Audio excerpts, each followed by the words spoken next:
Bom dia, tudo bem? Domingão, né? Como eu havia prometido que eu ia fazer uma aula. Nossa, meu cabelo tá esquisito. Ia fazer uma aula baseada no artigo que eu submeti ontem, né?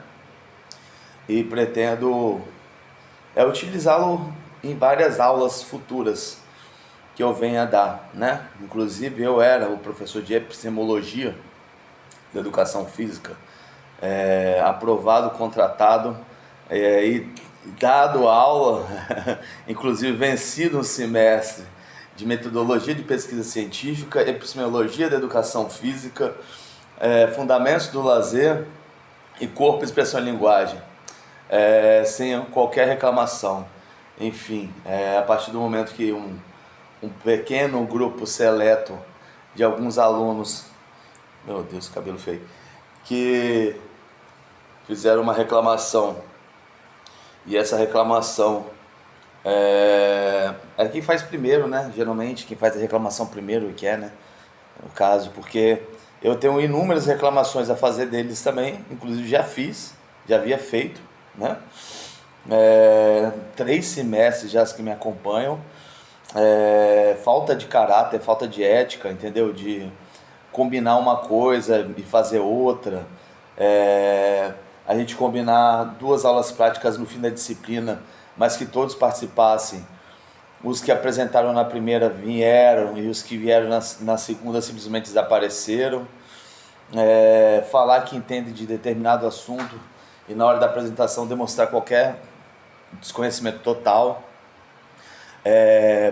Um grupinho que tem uma questão antiética também, de tentar aproveitar que a turma é grande e que o professor aqui, como se o professor que fosse idiota, de faltar, simplesmente faltar e pedir para outra pessoa assinar. E eu percebi isso. Tenho aqui lista ali de alunos que não estavam presentes na minha aula, e que devem usar o WhatsAppzinho, né? Manda o WhatsAppzinho, assina ali a lista aí, só para mim não me prejudicar depois no final, entendeu? E fora outras várias questões de assédio, de desrespeito, né? Enfim, agora vamos falar de coisa interessante. Vamos esquecer esse assunto por enquanto, que eu vou ter que me lembrar dele depois de amanhã por conta de algumas questões. Mas enfim, o artigo fala assim, que enfim, fala em português, né? Começando as coisas do jeito certo, the right way, direita. As visões epistemológicas de alunos do primeiro ano de estudo de educação física. Esse artigo foi feito baseado no questionamento do que 29 alunos do primeiro ano de licenciatura acreditavam ser o que é educação física. A pergunta é essa: what is physical education? O que é educação física? Essa pergunta foi feita no final do semestre, né? Após a gente apresentar aquela discussão. Para quem é do ramo da educação física, sabe que houve um debate intenso da Movimento, a revista Movimento, que é uma revista que tem uma relevância para a educação física brasileira. E na década de 90 houve um debate intenso entre os estudiosos da época, né? Começou com Adroaldo Gaia, depois veio Celi Tafarel, né? Celi Tafarel, Escobar, e foi acrescentando vários elementos de debate, muitas vezes bem intensos, né? O Gaia, Escobar e Tafarel foram quase uma faca no dente, enfim. Mas e depois de toda essa discussão com os alunos na disciplina de Introdução à Educação Física, foi questionado a eles: e aí, para você, o que é educação física? O debate também que teve uma época ali que o debate de se a educação física era ou não era ciência, né? Se era um campo acadêmico, se era um campo de atuação, se poderia ser chamada de ciência da motricidade humana. Enfim, várias questões que permeavam essas questões. E aí, baseado nisso, a gente tentou descobrir não mais o que os estudiosos pensam, Não o que eu penso, não o que o outro professor pensa, e sim o que os alunos pensam. Que afinal de contas, quando a gente fala de democracia, existem pessoas que tomam decisões, né? Claro, democracia representativa. Significa que a partir do momento que você elegeu que a pessoa está ali democraticamente, eu como professor das disciplinas, eu deveria ter, né? Me foi tirada a autonomia, mas eu deveria ter a autonomia de tomar as decisões dentro da disciplina.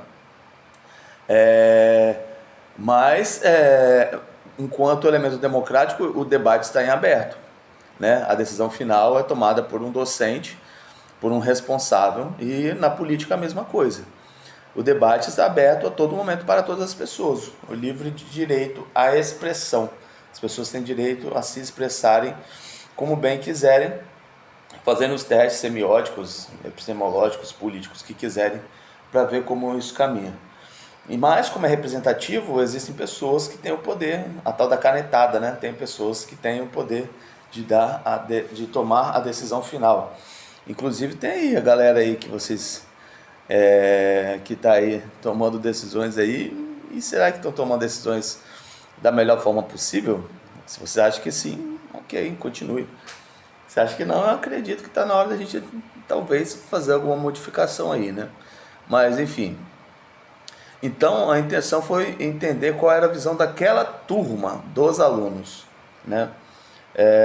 E aí a gente fez uma análise de conteúdo, né? Uma análise de conteúdo. Teve elementos de análise de discurso para poder elencar algumas questões, mas o fundamento final foi a análise de conteúdo, tá? Dessa parte que eu expliquei aqui muito bem, blá blá blá, blá blá blá, desculpa, vou usar o blá blá blá, né? A inspiração que eu coloquei aqui foi o Vitor Mello, né? Vitor Mello em 98, que disse que a gente deveria explorar novas maneiras de fazer pesquisa na educação física, né? Porque às vezes a gente costuma ver, eu que já rodei muito, tem décadas aí de inserido em programas de pesquisa, a gente vê que determinado grupo de pesquisa cria uma tradição e depois de um tempo essa tradição engessa, né? Então determinado grupo está acostumado a fazer um tipo de pesquisa histórica usada de determinado autor, feito de determinada forma, e os resultados quase sempre são os mesmos. Acaba virando um paradigma, porque acaba sendo confirmação do mais do mesmo. Acabam confirmando aquilo que já estava confirmado.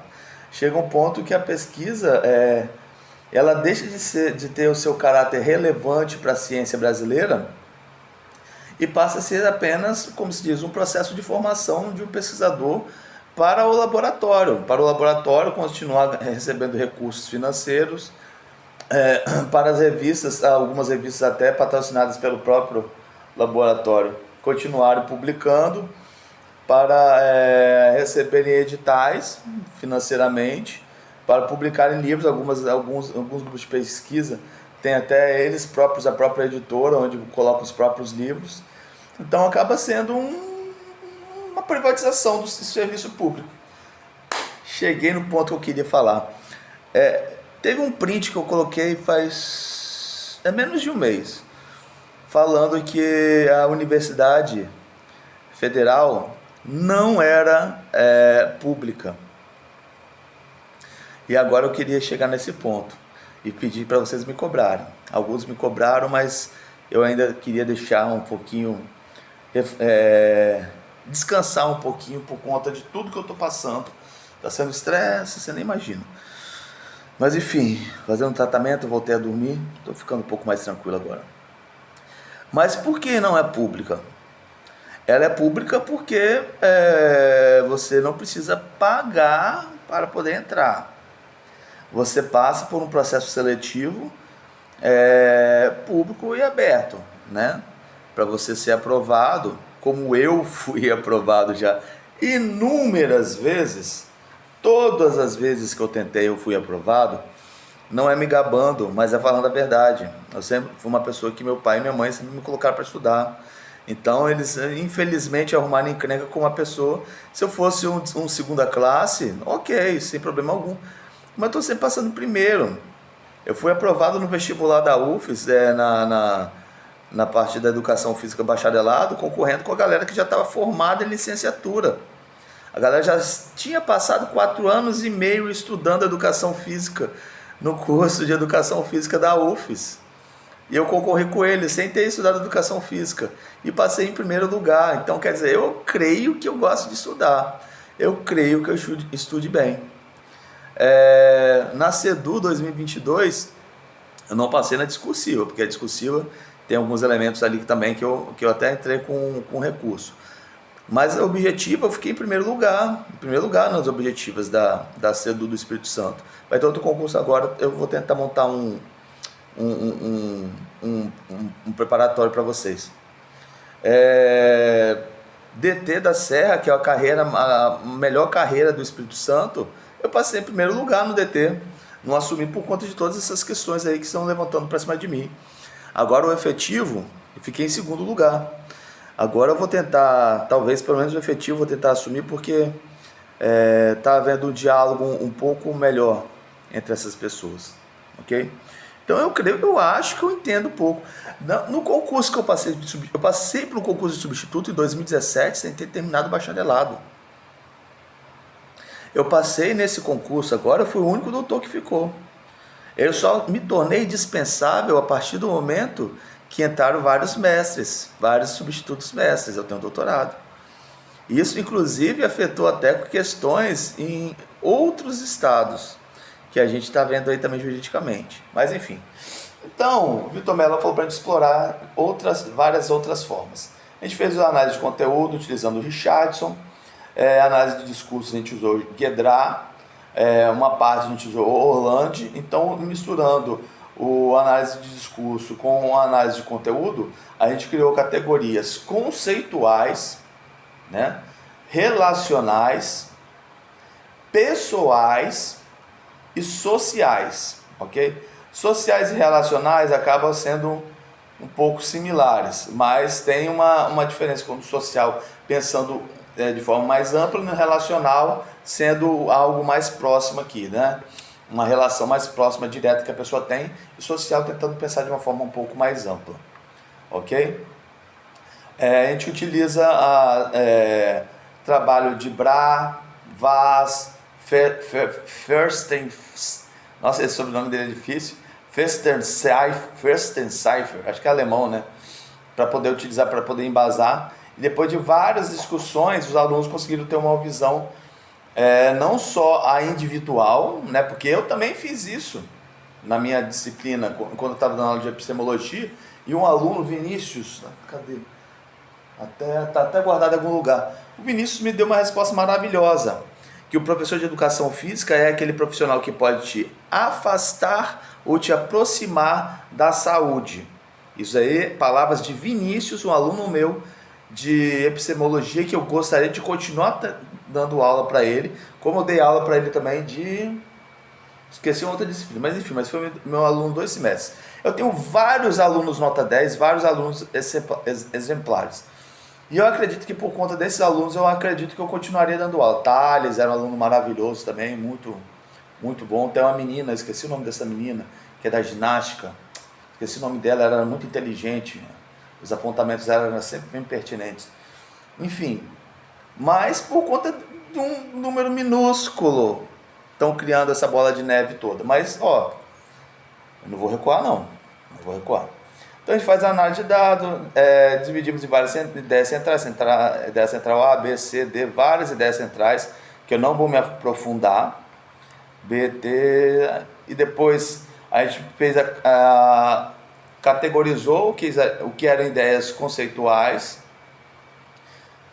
Um campo da educação física é uma prática profissional da educação física.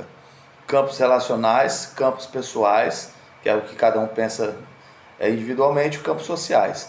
E a ideia hegemônica, 59%, é que a educação física é operacionalizada através da prática pedagógica, ok? Então, se você não permitir que eu tenha minha prática pedagógica, se você cancela uma prática pedagógica que já foi bem sucedida, você está cancelando a educação física. Muito obrigado.